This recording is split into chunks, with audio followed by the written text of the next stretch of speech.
আসসালামু আলাইকুম দর্শক, শনিবার রাত ৮টা থেকে পরবর্তী ১-১.৫ ঘন্টা প্রধান উপদেষ্টার বাসভবনে যমুনাতে বিশেষ কিছু কি ঘটে গেছে? বিশেষ কোনো ঝড়? এই প্রশ্ন অনেকের মনেই। তার কারণ আপনারা জানেন যে প্রধান উপদেষ্টার পক্ষ থেকে জাতীয় ঐকমত্য কমিশনের সদস্যদেরকে তাগিদ দেওয়া হয়েছে আগামী ডিসেম্বরের মধ্যে নির্বাচন অনুষ্ঠানের লক্ষ্যে সব ধরনের সংস্কার কার্যক্রম বা সংস্কারের উদ্দেশ্যে রাজনৈতিক দলগুলোর সঙ্গে যে সংলাপ তা দ্রুত শেষ করার তিনি তাগিদ দিয়েছেন। এরকম একটি সংবাদ আমাদের সামনে এসেছিল এবং যেটি নিয়ে আমি নিজেও আপনাদের সামনে কথা বলেছি, তবে সন্দেহ পোষণ করেছিলাম। যেখানে ডক্টর মোহাম্মদ ইউনূসকে 5 বছর ক্ষমতায় দেখতে চান অনেকে, এরকম একটি বিষয় ছড়িয়ে দেওয়া হচ্ছে। সেখানে হঠাৎ করে ডিসেম্বরের মধ্যে নির্বাচন, খুব স্বাভাবিকভাবেই আমরা আমাদের সন্দেহ প্রকাশ করেছিলাম। ঠিক সেই জিনিসটি ঘটল। প্রধান উপদেষ্টার যে অফিসিয়াল ভেরিফাইড পেজ, সরকারি অফিসিয়াল পেজ, সেখানে যেমন একাধিকবার সংশোধনী আনা হলো যে ডিসেম্বর থেকে জুনের মধ্যে বলেছেন নির্বাচনের কথা। আবার জাতীয় ঐকমত্য কমিশনের বরাত দিয়ে প্রধান উপদেষ্টার প্রেস উইং থেকে যেই বিজ্ঞপ্তি গণমাধ্যমে পাঠানো হয়েছিল সেটিও একাধিকবার সংশোধন করা হয়েছে। প্রথমে 7:57 দিকে প্রেস উইংয়ের সংবাদ বিজ্ঞপ্তিতে বলা হলো যে আগামী ডিসেম্বর মাসে জাতীয় নির্বাচনের লক্ষ্য নিয়ে সংস্কার কার্যক্রম দ্রুত এগিয়ে নিয়ে যাওয়ার কথা বলেছেন প্রধান উপদেষ্টা। পরবর্তীতে 9:13 আবার তাতে সংশোধনী আনা হয়। আবার তার পরবর্তীতে 8 মিনিট পরে সে 9:21 সংশোধনী আনা হয় যে না, ডিসেম্বর নয়, ডিসেম্বর থেকে আগামী 2026 জুনের মধ্যে নির্বাচন অনুষ্ঠানের কথা প্রধান উপদেষ্টা বলেছেন। এত বিভ্রান্তি কেন? প্রথম কথা হচ্ছে, ভুল হতেই পারে, কিন্তু একাধিকবার কেন? প্রধান উপদেষ্টার যে অফিসিয়াল ভেরিফাইড ফেসবুক, সেখানেও বা কেন? আর তার প্রেস উইং থেকে কেন একের পর এক এরকম সংশোধনী আনা হবে? নিশ্চয়ই প্রধান উপদেষ্টা বিষয়টি আমাদের কাছে তুচ্ছ কোনো বিষয় নয়, যথেষ্ট সেন্সিটিভ থাকা উচিত তার প্রেস উইংয়ের। 1, ভুলের কথা বলছি। 2 হচ্ছে, এর বাইরে কি কিছু ঘটেছে? এর আগে ইন্টারন্যাশনাল ক্রুশিয়াল গ্রুপ ICGর যে প্রতিনিধি দল আমাদের দেশ সফর করে গেলেন, তাদের সাথে আলাপের সময় প্রধান উপদেষ্টা বলেছিলেন যে আওয়ামী লীগকে নিষিদ্ধ করার কোনো পরিকল্পনা সরকারের নেই। তার বিরুদ্ধে ছাত্র সমন্বয়কদের অনেকে হুঙ্কার ছেড়ে উঠলেন। ঢাকা বিশ্ববিদ্যালয়ের মিছিল বা বিভিন্ন জায়গায় মিছিল বের হলো প্রধান উপদেষ্টার বিরুদ্ধে, চুপসে গেলেন। তার পরবর্তী তাই নিয়ে কোনো কথা নেই। ঠিক আসলেই কি প্রধান উপদেষ্টা নির্বাচনের কথা বলেছিলেন ডিসেম্বরের মধ্যে কারোর চাপে, বিশেষ কোনো চাপে? সেই সন্দেহটি বা সেই সংশয়টিও আমি শনিবার রাতে আপনাদের সামনে প্রকাশ করেছিলাম। এবং এর কাছাকাছি কিছু বিষয় আমরা সমীকরণে আনতে পারি। আসলে প্রধান উপদেষ্টা কি বলেছিলেন ডিসেম্বরের মধ্যেই, মানে শনিবারের বৈঠকের কথা বলছি আমি, নাকি ডিসেম্বর থেকে জুনের মধ্যে 2026? ওই বৈঠকটি যাদের সাথে অনুষ্ঠিত হয়েছিল জাতীয় ঐকমত্য কমিশনের সহসভাপতি ডক্টর আলী রিয়াজ এবং অন্যতম সদস্য ডক্টর বদিউল আলম মজুমদারের সঙ্গে, এই বিভ্রান্তি নিয়ে যখন বদিউল আলম মজুমদারের বক্তব্য জানতে চাওয়া হয়েছে সমকালের পক্ষ থেকে, আমি একেবারে নাম এবং স্পেসিফিক্যালি তিনি কি বলেছেন সেটি আমি আপনাদের সামনে একটু উল্লেখ করতে চাই। এ বিষয়ে জানতে চাওয়া হলে তিনি সমকালকে বলছেন, প্রধান উপদেষ্টা নির্বাচনের ব্যাপারে খুব সিরিয়াস। বৈঠকে তিনি আমাদের কাছে সংস্কার কার্যক্রমের খোঁজ খবর নেন এবং এ বিষয়ে জানানোর পরে যে সংস্কার কার্যক্রম মানে সে বিষয়ে আলোচনার জন্য যে বৈঠকগুলো সেগুলো কত দূরে গিয়েছে এগুলো জানানোর পরে তিনি এটি দ্রুত শেষ করার তাগিদ দেন। তার মানে কি, ডক্টর বদিউল আলম মজুমদার কিন্তু খুব স্পষ্ট করে বললেন না যে না, আসলেই তিনি ডিসেম্বর থেকে জানুয়ারির মধ্যে বলেছেন। যেহেতু পরবর্তীতে প্রেস উইং এর একটি বিজ্ঞপ্তি গিয়েছে গণমাধ্যমে একাধিকবার সংশোধনীর মাধ্যমে, সেখানে কিন্তু ডক্টর বদিউল আলম মজুমদার স্পষ্ট করেননি। অর্থাৎ আমরা ধরে নিতে পারি যে আসলে এই ডিসেম্বরের মধ্যে হয়তো বলেছেন কারোর চাপে বা বিশেষ কারোর চাপে। সেই জায়গা থেকে জাতীয় ঐকমত্য কমিশনের পক্ষ থেকে বা তাদের বরাত দিয়ে তাদের বক্তব্য শুনেই প্রেস উইং থেকে ওই ডিসেম্বরের মধ্যে নির্বাচনের কথাটি বলা হয়েছিল।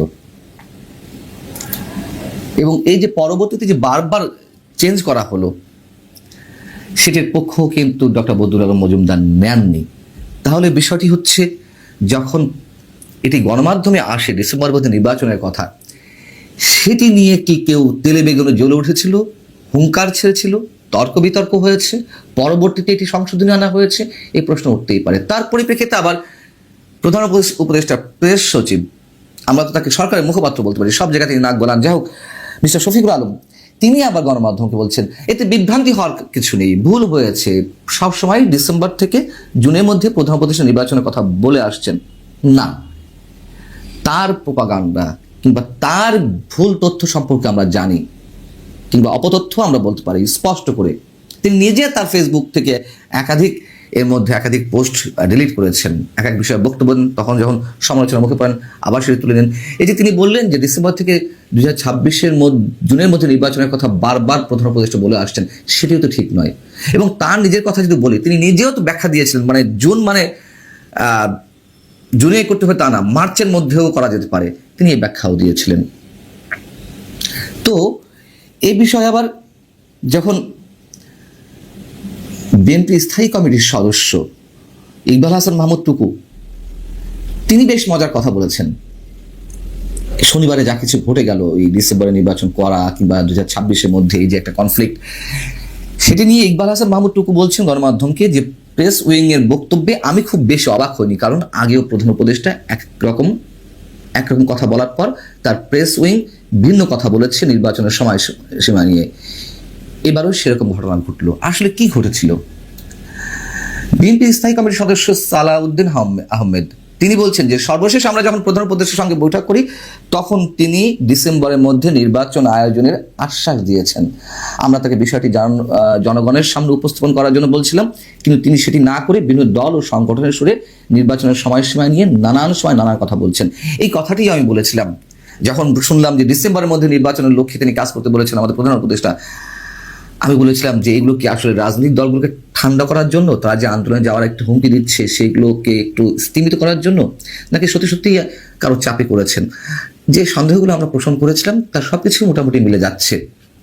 এবং আরো একটি মজার বিষয়, তিনি বলছেন যে ছোট সংস্কার হলে ডিসেম্বরের মধ্যে নির্বাচন, এর আগে যতবার বলেছেন সাম্প্রতিক সময়, আর বড় সংস্কার হলে 2026-এর জুনের মধ্যে নির্বাচন। মজার বিষয়টা হচ্ছে এখন আর ছোট বড় শব্দগুলো আনা হচ্ছে না। প্রধান উপদেষ্টা প্রেস উইং বলছে, বা প্রেস সচিব শফিকুল আলম বলছেন যে ডিসেম্বর থেকে 2026-এর জুনের মধ্যে নির্বাচন হতে পারে, এই সময় নিয়ে আমরা এগোচ্ছি। এখন আর ছোট বড় আলাদাভাবে কোনো দেখা হচ্ছে না। কি অদ্ভুত মানে তাদের সব কথাবার্তা, এত পারে কথা চেঞ্জ করতে, অনেক কাছেই বিস্ময় মনে হতে পারে, কিন্তু আমরা হচ্ছে না, আরো অনেক কিছু দেখবো নিশ্চয়ই। আল্লাহ হাফেজ, ভালো থাকুন সবাই। প্রিয় দর্শক, সাজ্জাদ কাদেরের প্রীতি এবং শুভেচ্ছা নিন। এই মুহূর্তে আপনাদের সামনে কথা বলতে এসেছি সেনাপ্রধানের রাশিয়া সফর থেকে ফেরার সাথে সাথে চট্টগ্রামে পৌঁছল রাশিয়ার 3 যুদ্ধ জাহাজ। এই প্রসঙ্গটি নিয়ে কথা বলবো। রাশিয়া বাংলাদেশ সামরিক সম্পর্ক ঐতিহাসিক। আজকে রোববার দুপুরে 13 এপ্রিল চট্টগ্রামের পতেঙ্গা কন্টেইনার টার্মিনালে পৌঁছালো 4 দিনের শুভেচ্ছা সফরে আসা রাশিয়ার নৌবাহিনীর 3টি জাহাজ। রোববার দুপুরে টার্মিনালে জাহাজগুলো পৌঁছালে চট্টগ্রাম অঞ্চলের chief staff officer captain Shamsul Haque জাহাজের কর্মকর্তা ও নাবিকদের স্বাগত জানান। এ সময় উপস্থিত ছিলেন বাংলাদেশে নিযুক্ত রাশিয়ার military, air and Naval attaché এবং বাংলাদেশ নৌবাহিনীর উচ্চপদস্থ কর্মকর্তারা। এর আগে সফরকারী জাহাজগুলো বাংলাদেশের জলসীমায় এসে পৌঁছালে নৌবাহিনী জাহাজ বানৌজা খালিদ বিন ওয়ালিদ তাদের অভ্যর্থনা জানায়। বাংলাদেশে অবস্থানকালে সফরকারী জাহাজের অধিনায়করা ও বাংলাদেশে নিযুক্ত রাশিয়ার রাষ্ট্রদূত সহ একটি প্রতিনিধি দল চট্টগ্রাম নৌ অঞ্চলের কমান্ডার বিএন ফ্লিট ও চট্টগ্রাম বন্দর কর্তৃপক্ষের সঙ্গে সৌজন্য সাক্ষাৎ করবেন। এই শুভেচ্ছা সফরের মাধ্যমে দুই দেশের নৌবাহিনীর কর্মকর্তা ও নাবিকদের পেশাগত বিষয়ে মতবিনিময়, ভবিষ্যৎ প্রশিক্ষণ ও পারস্পরিক সহযোগিতার সুযোগ সৃষ্টির পাশাপাশি দ্বিপাক্ষিক সম্পর্ককে আরও জোরদার করবে বলে জানান সংশ্লিষ্টরা। শুভেচ্ছা সফর শেষে আগামী 16 এপ্রিল জাহাজগুলো বাংলাদেশ ত্যাগ করবে। বাংলাদেশ নৌবাহিনীর সাথে বা সশস্ত্র বাহিনীর সাথে রাশিয়ান নৌবাহিনীর সম্পর্কটা আমি শুরুতে যেটি বলছিলাম যে ঐতিহাসিক। বাংলাদেশের জন্মের সাথে সাথে এখানকার সাথে সম্পর্ক। এর আগে 2023 সালের ঠিক এরকম একটি সময় 12 নভেম্বর 50 বছর পর রাশিয়ান নৌবহরের যুদ্ধ জাহাজ বাংলাদেশে ঠিক এমনই একটি শুভেচ্ছা সফরে এসেছিল। তার আগে 50 বছরে কি ঘটেছিল? 50 বছর আগে রাশিয়া যুদ্ধ বিধ্বস্ত বাংলাদেশকে একটা নিদারুণ মানবিক সহযোগিতা করেছিল। আপনারা জানেন যে রাশিয়া বাংলাদেশের মুক্তিযুদ্ধের সপক্ষে গুরুত্বপূর্ণ অবদান রেখেছিল। সেই গুরুত্বপূর্ণ অবদানের মধ্যে একটি গুরুত্বপূর্ণ অবদান ছিল যে 1971 সালে চট্টগ্রাম বন্দরে মাইন স্থাপন করা, মানে পানির নিচে মাইন পুঁতে রেখেছিল পাকিস্তানি বাহিনী। সেই মাইন অপসারণ করাটা খানিকটা রিস্কি ছিল এবং তৎকালীন বাংলাদেশ সরকার সেই মাইন অপসারণ করতে পারছিল না। পৃথিবীর অনেক দেশের কাছে মাইন অপসারণের জন্য বাংলাদেশ সরকার আবেদন করেছিল। আবেদন নিবেদন করবার পরেও বহু দেশ করতে রাজি হলেও মোটা অঙ্কের অর্থ চেয়েছিল, যে অর্থ বাংলাদেশের সেই সময়ের অর্থনীতি পৃথিবীর দরিদ্রতম দেশ, দ্বিতীয় প্রধান দরিদ্রতম দেশের পক্ষে সেই অর্থ দেবার মতো ক্ষমতা ছিল না। কিন্তু সেই সময় রাশিয়া শুধুমাত্র মানবিক কারণে বাংলাদেশকে সাহায্য করতে রাজি হয়েছিল। চট্টগ্রাম বন্দরে মাইন ক্লিয়ারিং অপারেশন নামে একটি অভিযান চালানো হয়। অপারেশনটি 1972 সালের এপ্রিলে শুরু হয়ে 1974 সালের জুন মাস পর্যন্ত চলে। সোভিয়েত নৌবাহিনীর 8 শতাধিক নাবিক 26 মাস ধরে অক্লান্ত পরিশ্রম করে চট্টগ্রাম বন্দরে মাইন অপসারণ করেন। সেই অভিযানে এক রুশ ডুবুরি মারাও যান। তবে শেষ পর্যন্ত সোভিয়েত নৌসেনারা তাদের লক্ষ্য অর্জন করেন।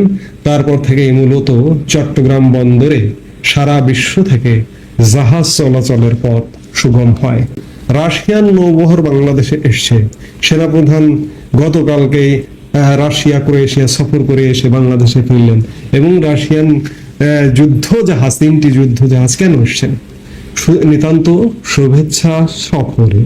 রাশিয়ার সাথে আমি বললাম যে বাংলাদেশের নৌবাহিনীর ঐতিহাসিক সম্পর্ক, যে বর্ণনা শুনলেন 1972 সালে চট্টগ্রাম বন্দর এক প্রকার অবরুদ্ধ হয়ে গিয়েছিল।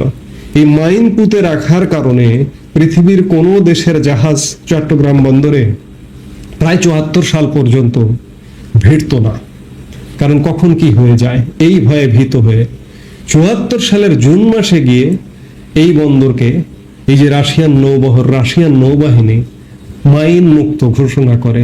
তারপর থেকে চট্টগ্রাম বন্দরে জাহাজ চলাচলের পথ উন্মুক্ত হয়। সেই জায়গা থেকে রাশিয়ার সাথে আমাদের সম্পর্ক ঐতিহাসিক এবং সেই ঐতিহাসিক সম্পর্কের ধারাবাহিকতায় ঠিক 1 বছরের কিছু বেশি সময় আগে শুভেচ্ছা সফরে রাশিয়ান নৌবহর এসেছিল। আবার আজকে 4 দিনের একটি শুভেচ্ছা সফরে বাংলাদেশে এসেছে এবং এই সফরটি সুন্দর হোক। রাশিয়া আমাদের অকৃত্রিম বন্ধু। বিশেষ করে বাংলাদেশের মুক্তিযুদ্ধের জন্য যারা অবদান রেখেছে তাদের অবদান প্রতিটি বাঙালির স্বীকার করতে হবে। ভারতের অবদান, ভারত যদি শুরু থেকে, মুক্তিযুদ্ধের শুরু থেকে আমাদেরকে সাহায্য সহযোগিতা না দিত, শুধুমাত্র 13 দিনের যুদ্ধেই ভারতের অবদান না, মুক্তিযুদ্ধের শুরু থেকে ভারতের অবদান, রাশিয়ার অবদান, তারা যদি আমাদের পাশে না থাকতো তাহলে আমরা আজকে স্বাধীন, এই যে আজকে 54 বছর পরে জিজ্ঞাসা যে আজকে আমরা স্বাধীন বাংলাদেশ হিসেবে পৃথিবীর বুকে মাথা উঁচু করে কথা বলতে পারতাম কিনা জানি না। সেই জায়গা আমি যেটি দিয়ে শুরু করেছিলাম, রাশিয়ান 3টি যুদ্ধ জাহাজ বাংলাদেশে শুভেচ্ছা সফরে এসছে এবং সামরিক যোগাযোগ আরো বাড়বে। আর রাশিয়া আমাদের অকৃত্রিম বন্ধু আজীবন ছিল এবং